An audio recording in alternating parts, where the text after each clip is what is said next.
that no, she was having a lovely time. And I think the Prime Minister is dutiful, and I think duty is brilliant. But I think politics ought also to be fun. Do you think she is enjoying it?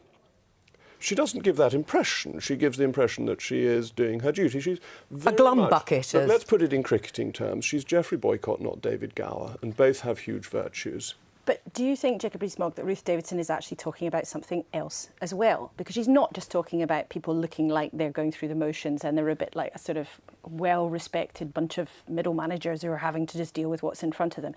Isn't she also talking about the Tory party being too posh, too southern, talking to itself and not being open enough, and, for example, being open enough on immigration? Well, I think to come to the immigration point and the authoritarian point, there have always been two strands within the Conservative Party. There's been the authoritarian side and there's been the more open side.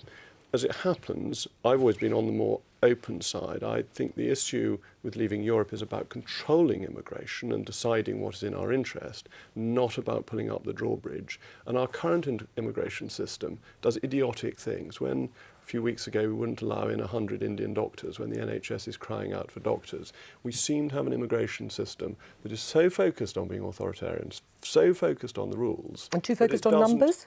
And too focused on a number that was plucked out of the air and is a net number rather than a gross number anyway. So the other side of the equation you have no control over. The government can't decide who leaves the country, it can only decide who comes in. So I'm very sympathetic to what Ruth is saying about this, and I think it is important, and I think it's tonally important.